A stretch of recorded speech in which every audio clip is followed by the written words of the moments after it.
just be the very best boss you can be, and you're not going to see people turning on you once they get their license.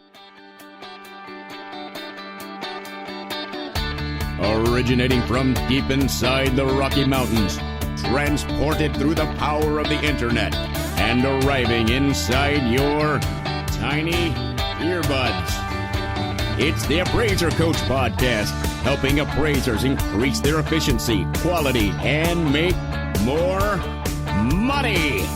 Here's the guy who makes it his life's mission to create value for real estate appraisers nationwide.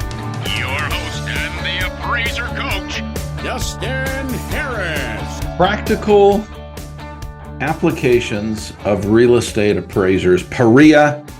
It's a scary word. Should it be? I want to pause and remind you that we're sponsored by a couple of great companies, a la mode being one of them. A la mode, of course, is it's my software of choice. It's what I use on a daily basis to do what it is that I do as a real estate appraiser. You should be as well. Check them out by going to a la mode, to their website, alamode.com, or of course you can call them at 800 a la mode, 800 a la mode. And of course, Working RE magazine is where I go almost daily to get the information that I need to get about what's going on in the appraisal world. Folks, if you're interested about your career, you should check them out by going to workingre.com. Again, it's workingre.com. All right, folks, when we talk about PAREA, most appraisers get a little bit upset, and rightly so. Right? When it first came out, and as it has rolled out, appraisers have gotten, their shackles up, if you will, when it comes to PAREA. And I get it, right? It feels like a threat. Any change is going to feel that way, right? Of course. Any change that we deal with, and we as appraisers have dealt with our fair share of changes lately. Okay. Lots of modernization coming our way. And I am grateful, sometimes complain a little bit about it, but I am grateful that appraisers are willing to say something, right? If you don't like something, voice your opinion. Now, I'm not real kind to those individuals who are simply complaining with no solutions, okay? But I like to hear the feedback. I like to hear the challenges that we might incur with different changes in the appraisal world.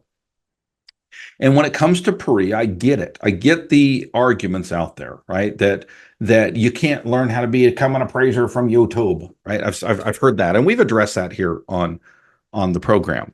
And that's not my purpose today, okay? My purpose is actually to give you a bit of a positive spin on PAREA, if you'll indulge me, okay? But it's going to be done in kind of a backhanded way, okay? I was recently talking with a group of appraisers, and PAREA came up.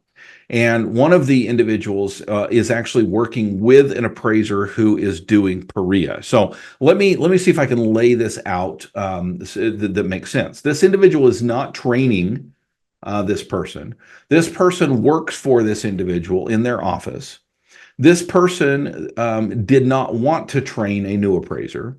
And so the employee of this person, the person that I know, the employee on her own went out and joined PAREA. Okay, so she's working through the PAREA program. She's one of the few, the proud, the guinea pigs, if you will, for the first section of the practical applications of real estate appraisal, PAREA.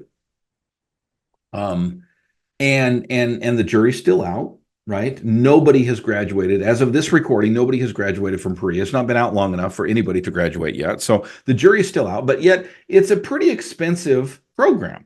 Like, we're talking thousands of dollars. And that can be somewhat of a deterrent. Okay. Now, I've heard mixed reviews on the content. I've heard that it's pretty darn good. I've heard that it's not good enough. I've heard everything in between. Okay. Personally, I don't have an opinion because personally, I have not experienced PAREA. I've seen a few of their videos. I've looked into it a little bit just because I was curious. But as far as the actual experience of going through PAREA, I will never have that personally. I might rub shoulders with individuals who have, and I might form an opinion based on their experiences, right, in inventing the wheel. I can watch them do it, not do it myself. But I do want to address today this idea that PAREA is all negative. Okay. And I want to do it, like I said, in a little bit of a backhanded way. But first, I want to pause and remind you that we're sponsored by a great company out there called Working RE. Working RE is a magazine, and it is a magazine that loves appraisers and that will be on the forefront of all kinds of changes that we've talked about today. I think one of the first times I heard about PAREA was not the first time, but it was right after I'd heard of PAREA. Working RE had an article about it and helped me to better understand it. And it has been on the front lines of every change in the appraisal world. You should be on the front lines of reading Working RE. It's free, right? You're not going to pay a cent to be a part of Working RE's team. Check them out by going to workingre.com. Again, it's workingre.com. All right, folks, we are also sponsored, of course, by Alamode. Alamode is the software of choice because of the great tools that it has built in. One of the things it has is, I'm not exactly sure what it's called, peer data, I think is what it's called. And it is by choice, right? Appraisers choose. They don't just take your data and throw it out there. You choose to participate. And if you choose to participate, you can share the data that you have on homes with your peers, and it's anonymous, right? They will see the grid, if you will, that you put in, not the adjustments, but the information that you put in. It saves so much time. You know, you have to take these MLS sheets and then you have to plug in all the data from the MLS sheet into the grid. Well, you don't have to do that with peer data if it's been used before by one of your peers. It is awesome. It is awesome. It is awesome. Alamode is full of tools like this, and you should be checking it out by going to alamode.com or pick up the phone, call them, folks. They have a wonderful sales team that can answer pretty much any question you have about Alamode, and you can find them at 800 Alamode. Again, it's 1-800-ALAMODE.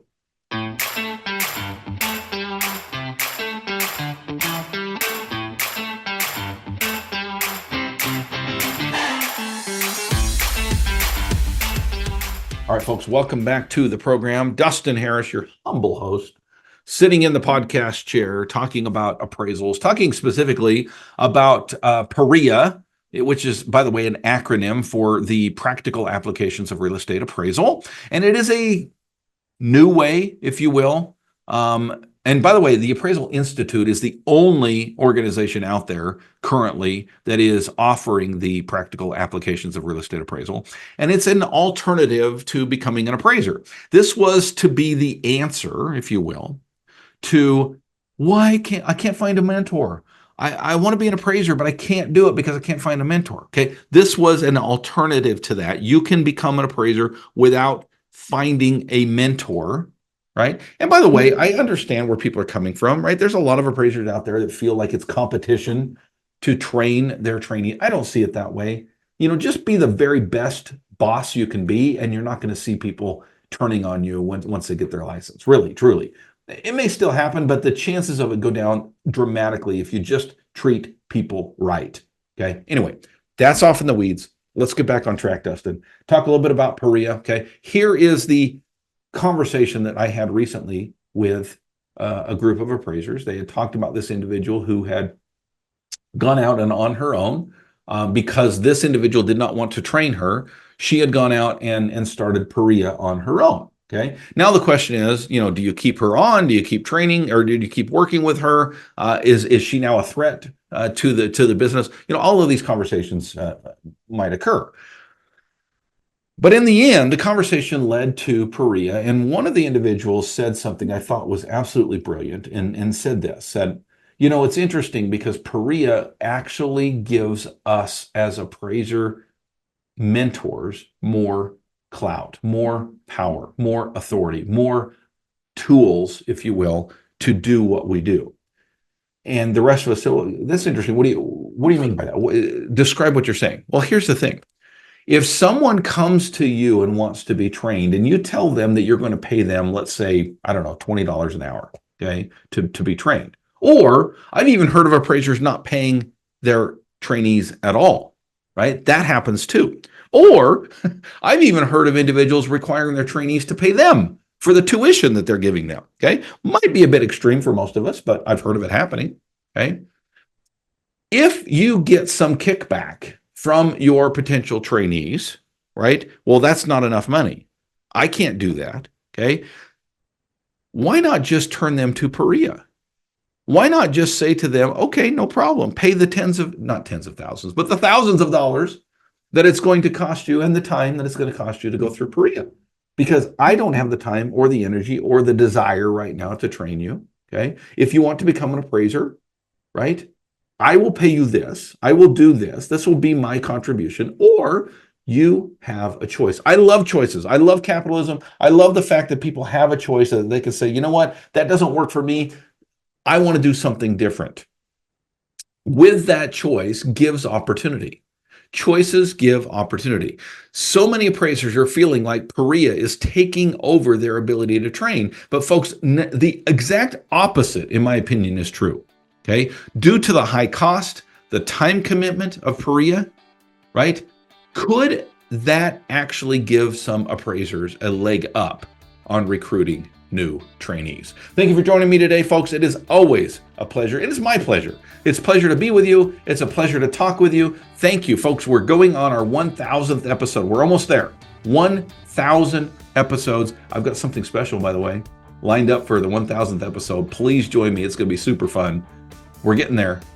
Thank you, and go create some value. You've been listening to the Appraiser Coach podcast with Dustin Harris. If you like what you hear, please give us a 5-star rating and post a short review on iTunes. For more in-depth insider information on how you can make more money as a real estate appraiser, visit theappraisercoach.com and sign up for the All-Star team today. Thanks for joining us. And now, get out there and create some value.